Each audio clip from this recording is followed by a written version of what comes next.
Are you ready to go on a journey? Travels, charity, road tripping, crazy cars and crazy people, clubbing and DJ shows. Lean back and enjoy. Just remember to subscribe and share. Welcome to Team Loud and Proud Vlogs. Velkommen til en helt ny dag her på vloggen, og det er det overhovedet ikke. Det her, det er 5 minutter efter havetraktortræk, gardenpulling, og Natasha er her stadig. Vi starter lige den her vlog ud. Godt nok er vi på vej til, hvad hedder det? Det hedder Træf i Viborg, fordi at Flemming er her, og Flemming han kan rigtig godt lide Træf i Viborg, og derfor så, har han overtalt os til at tage med. Så er vi alle sammen blevet sultne, og så blev vi enige om, hvorfor ikke overtale lille Sofie til at grille for os. Så der er vi faktisk på vej op nu. Vi forlader nu autobud og rykker derop. Men inden da, så har Make-A-Wish Foundation doneret, så sidst nogen kan få lov at få en tur i en Supra. Jeg lånte den hjemme på dig, men den gik i stykker. Om du kan låne mit ladestik, fordi du lige har smadret den anden lader hjemme for mig. Jamen det var fordi, du ud af dine steder. Jeg har overhovedet ikke 1000 heste. Hvorfor ikke? Den her. Hvem fanden har sagt, den havde 1000 heste? Det har de da som standard. Ja, hvad stod det? Hvad? Det har de standard. Den er neddroslet. I got a bottle of Patron and some lights off. 2 red devil looking eyeballs. And I'm finna turn up when the night falls. If you hear a siren, then it's my fault. Jump in my whip, baby, let's ride. We ain't gonna stop at a red light. And I'ma take shots like a Tech 9. It's gonna get live. Here we go, it's about to go down. Let me know, I'ma buy another round. Get low, drop it down to the ground. Oh yeah, wow, shorty making grounds. Mama see the put cuffs on my cardiac. Took my breath away like a heart attack. And I'ma spend every dime in my money back. Everybody wanna know. Så tror jeg nok, at Flemming har sørget for, at man ikke er i tvivl om, at vi er fucking landet, for fucking af det anlæg spiller højt. Hold lidt.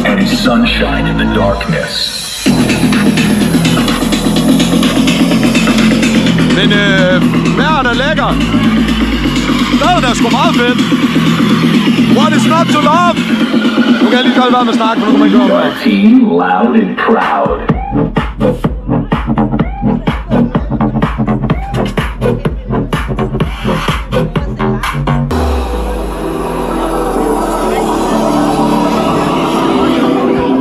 Flemming og Flemmings anlæg, det er... Flemming og Flemmings anlæg er en saga blot. Simpelthen fucking hjernedødt det anlæg der. Der gik der 3 minutter, så var vi sådan. Ja, lige præcis. Jeg var nok til detaljen. Ja, perfekt. Og det er som om, Flemming tillader ikke, at vi bare sådan glider ubemærket ind. Jeg undrer mig, at jeg ikke kunne høre ham over ved rundkørslen. Ja, jeg troede, jeg var faktisk. Der var ikke noget besked over den entré. Nej. Og det sjove er, der er stadigvæk ikke noget beskeden over den her entré. Det er noget med... Hej, Så er vi her. Ja. Hvad er muligheden? Hvor lever? Og så er det bare selvhøjtideligt, at Flemming starter ud med at spille We Are Team Loud and Proud. Team Loud and Proud.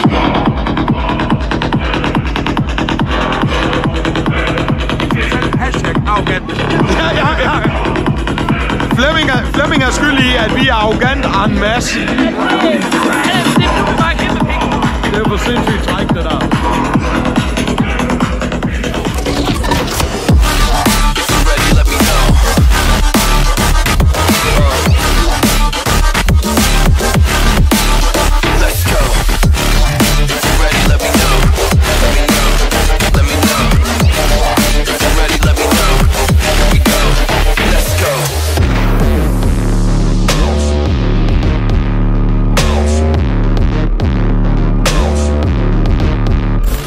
Jeg har lyst til at sige velkommen til fucking Træf i Viborg, men prøv at de her p-koder heroppe, de er fucking sindssyge. Det er simpelthen next level.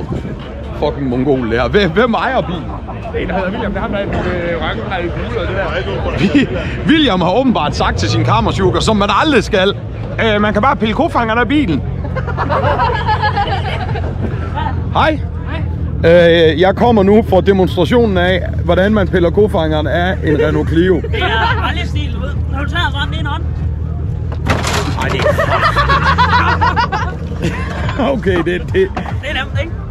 Ja, jeg skal lige høre, er den der TUF godkendt til 200 km i timen? Fordi det der fortæl, der er et eller andet, der siger mig 44 km i timen, et farthum, så den går on. Hvad fanden sker der? Altså, det er jo halvdelen af grillen og... Jamen, den er bare god. Det er ikke helt færdigt. Vi kan ikke engang åbne køler. Ja, okay, der kom den så. Skiller du nu hele bilen? Nej, jeg åbner bare. Her vil jeg jo grine ualmindeligt meget, hvis der er en betjent, der kommer og spørger, om det er et åbent luftfilter, fordi det er jo klart bilens største problem. Heller ikke...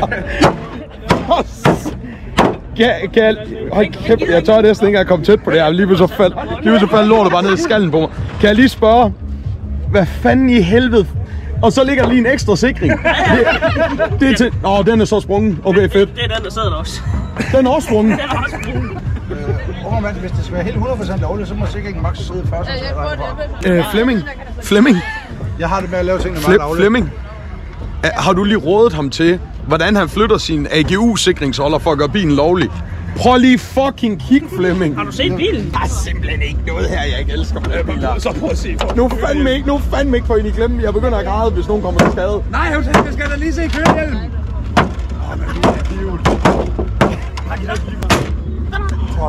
Ja, prøv lige at sætte op på din sideplads. Men den skal have opmærksomhed. Ja, det kan jeg da. Ej, for Ups. Jeg havde lige lavet. Jeg siger bare, der er bare en ekstra dimension af fucking humor i Viborg. Det er helt sikkert. Det er det fucking grineren. Altså. Nå, okay, nu er der dates og på Corollaen og alt muligt. Det kan tydeligvis et eller andet. Ej, jeg skal videre, det er de for sindssyge herovre. Jeg kommer lige igen på et eller andet tidspunkt og ser, om I har sat ild i et eller andet, eller... Hvad er dog det for noget fantastisk musik? Må jeg komplimentere musikvalget over? Ja, fedt. Og der er lidt crunch, det kan man købe ved Carson Bilstøv. Ja. Den går bare hurtigt, den brille her. Det er for sindssygt. Det er eddermame.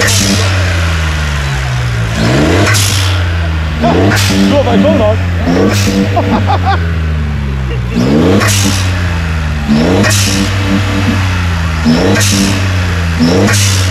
Hey, man. I got a bottle of Grey Goose and ice cubes. Have a drink that'll put me in the right mood. 80 proof's gonna lower my IQ. And I've been the same way since high school. I look shorty right in her brown eyes. She about to take a trip to Cloud 9. I'm the man, baby, I get the crowd hype. I turn the cadence of a hook into a soundbite. Here we go, it's about to go down. Let me know, I'ma buy another round. Get low, drop it down to the ground. Oh yeah, wow, shorty making bounce. Mama see the put cuffs on my cardiac. Took my breath away like a heart attack. And I'ma spend every dime and my money back. Everybody wanna know.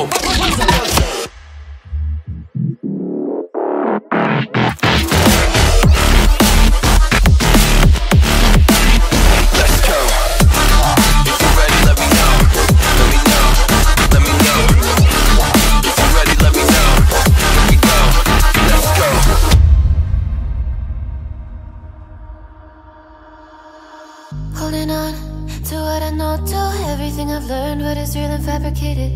What is wrong? What is my problem? What can I get out of this world that I created? Fighting the storms in my head. Don't know where I have been. I'm alone, no one to turn to. No one understands, shit's too complicated. Away, and I feel like I am someone else. Away, and I feel like I don't know myself, no.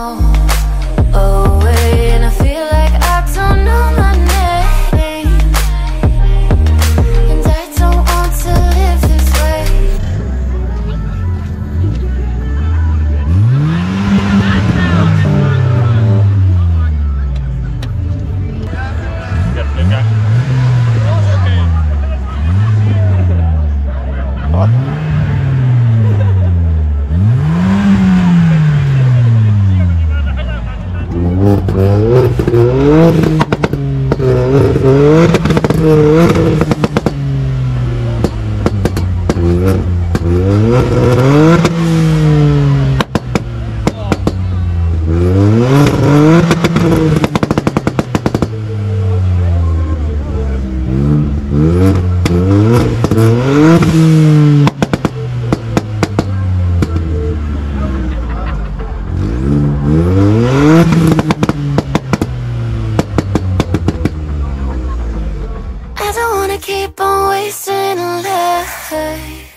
I'm drowning in my head, I'm losing the mind.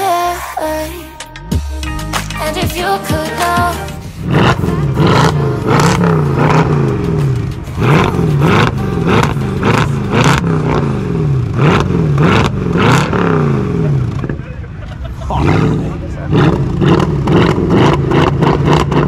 So faceless.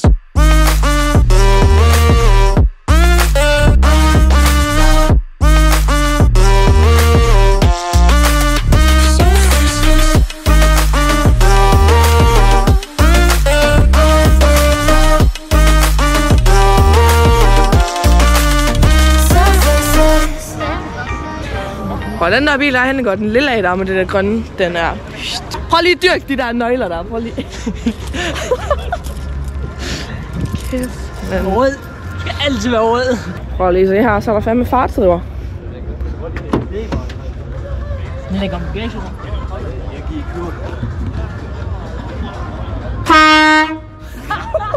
Ja, mand! Ej, den er fucking rød, den her. Hør min kar. Happy birthday to you. Yeah, unknown brain, Marvin Divine, and we back. Can't nobody tell me nothing.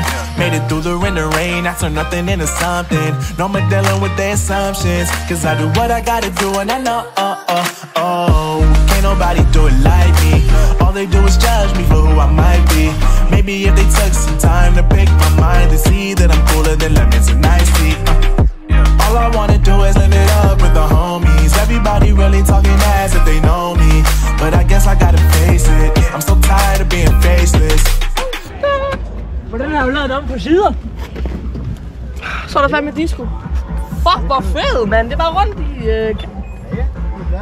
Hvordan fanden har du lavet det? Er det bare røget ned i cigarettænder, eller hvad? Nej, det er bare kørt om ned til cigaretstikket. Ja, på cigaretstik. Sådan noget der skal jeg have i mit værelse. Eller i min lejlighed. I don't wanna keep on wasting life. I'm drowning in my head, I'm losing the mind.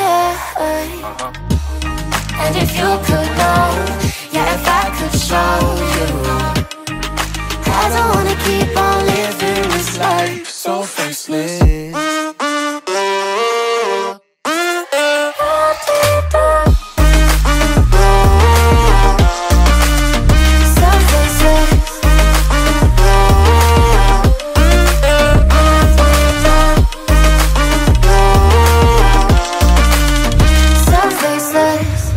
Så tror jeg, det bliver tid til at takke af fra Træf i Viborg. Hold nu kæft. Det er ærgerligt, der er et stykke vej heroppe, fordi jeg prøver at folk heroppe, de hygger max. Det har været skide hyggeligt at være her. Vi er blevet taget psyko godt imod. Som vi heldigvis gør rigtig mange steder. Så endnu et sted, tusind tak for gæstfriheden. Tak for at tage rigtig godt imod os. Tak for at hygge med os, og at vi har mødt rigtig mange sprøde individer heroppe i Viborg. Det her, det trækker mig lidt til et par samtaler, vi har haft her til aften. Prøv nu lige at kigge, hvad det egentlig er, der foregår her. Prøv nu lige at se bort fra, om det her det er biler, der larmer, hvor er det ubehageligt. Prøv i stedet for at se, hvor mange forskellige mennesker, der samles her og interagerer og skaber relationer med hinanden. Prøv at lægge mærke til, hvad bilmiljøet faktisk kan, som ikke bare er at larme og støje og gøre herre og fru karbonader og utilfreds. Men læg mærke til, hvor kreative indslag man ser. Prøv at se den Passat der. Ikke? Det er folk, der bruger det en eller anden bil, der kører. Det er helt perfekt. Men prøv at lægge mærke til, at det her, det kan så meget mere, end at bare genere herre og fru fucking mørbrødgryde, ikke? Altså, det er sammenhold. Det er noget, hvor folk, de interagerer på kryds og tværs af aldre, af køn, af seksuelle retninger, af religioner og pis og lort. Det her, det er bare noget, hvor folk de siger, prøv at jeg synes sgu nogle biler er fede, jeg synes også nogle biler er fede. Hey, lad os stå og hænge ud og få en snak. Jeg har snakket med folk på alt fra 70 til 18 år i dag. Jeg er selv 39. Jeg har snakket med piger, jeg har snakket med drenge. Og det er det her bilmiljø, det rent faktisk kan. Ikke? Så prøv at kigge lidt anderledes på det, i stedet for at det hele det bare går op i, om folk laver hjulspind, eller om folk har fjernet katalysator. Nej, hvad nu hvis en bil har fjernet katalysator, hele grønne opstilling, det går jo bare i stå, og vi kan komme med at prøve at fuck det der. Ikke? Prøv nu at se på, hvor meget glæde det skaber, og hvor meget nogen, som måske har lidt svært ved at danne relationer, de rent faktisk finder et sted, hvor de hører hjemme og kan være i det, som der er her. Det var det, jeg lige manglede. Jeg manglede lige nogle pikhoveder i baggrunden og et Ford A-horn. Nå, så tak for nu. Og tak Viborg, fordi at I tog imod os. Tak til jer, der ser den her mini-vlog. Og bare tak. Jeg er fucking glad. Tusind tak. Trine er stadig. Sjaldemus er stadig. Lad være med at sige, at jeg stadig er her. Som om jeg lavede sådan en, hej vloggen!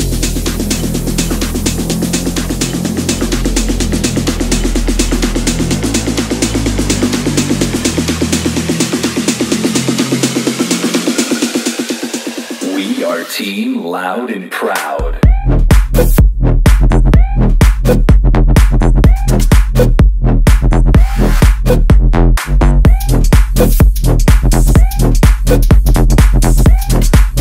We are team loud and proud.